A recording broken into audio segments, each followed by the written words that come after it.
Hoje a gente vai falar um pouquinho a respeito sobre a questão da divisão do trabalho, a evolução dos sistemas produtivos. Essa semana o tema é esse. Como a gente pode entender essa divisão que ocorreu no trabalho? Já no século XVI começou logo a formação de grupos de artesãos que começaram a se organizar em oficinas para a produção de bens. Então, um pouco antes, a gente teve o sistema feudal, que era basicamente do século V e o século XV, se baseava principalmente na questão agrária, então era baseado em atividades rurais.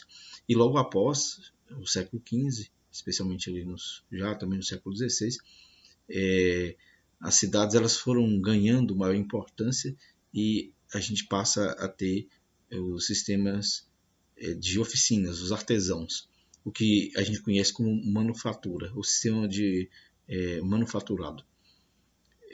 Essa evolução nos processos artesanais, ela deu início logo após, com o surgimento das máquinas, a chamada primeira revolução industrial. Essa primeira revolução industrial ela se concentrou especialmente no século XVIII. Tem-se a invenção, o surgimento de máquinas rudimentares na tecelagem, como no caso dos teares mecânicos, e a invenção da máquina a vapor, ali na Europa, no século XVIII. O processo evolutivo, ou seja, a gente chama essa parte de primeira revolução industrial. Depois veio a segunda revolução industrial. Essa segunda revolução industrial ela ocorreu especialmente no século XIX até início do século XX, na primeira metade do século XX. Já marcada pela invenção de várias máquinas. Após a invenção da máquina a vapor, em consequência dessa invenção, a gente tem o surgimento do motor explosão, a invenção dos motores. E aí surge as locomotivas a vapor, os primeiros carros que surgiram ali por volta do finalzinho do século XIX, bem como outras invenções. Logo após a invenção do telégrafo, a gente tem a invenção do telefone, no final do século, na segunda metade do século XIX também, e assim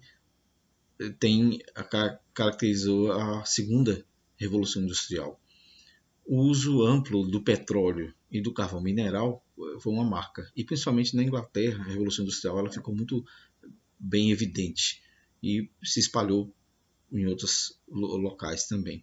A gente tem o surgimento também da invenção, logo até a primeira metade do século XX, a invenção do telefone, como eu já tinha dito. Depois tem a invenção do televisor, por volta da década de 30, com o primeiro acelerador de partículas que foi inventado e deu início à televisão, a televisão de tubo. Depois a gente tem a televisão atual.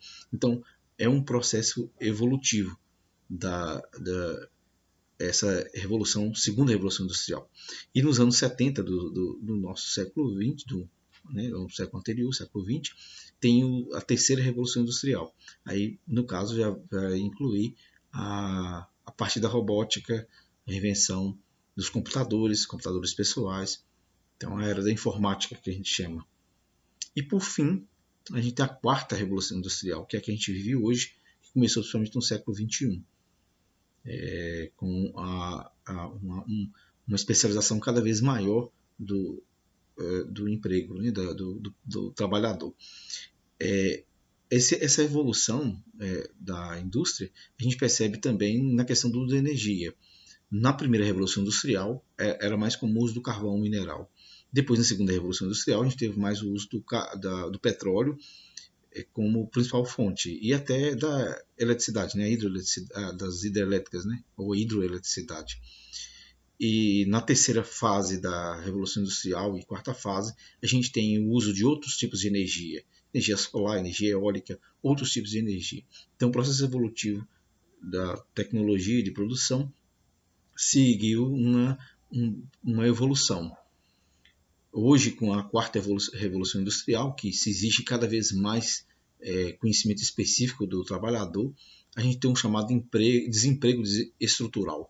Desemprego estrutural é porque uma máquina consegue fazer o que o trabalhador fazia anteriormente. Então, aí vem na segunda revolução industrial o taylorismo, e esse tipo de produção. Então, basicamente, a matéria dessa semana, do nono ano, fala sobre isso, sobre a evolução da produção nas diferentes fases da Revolução Industrial. Então, essa é a matéria. Um abraço, gente.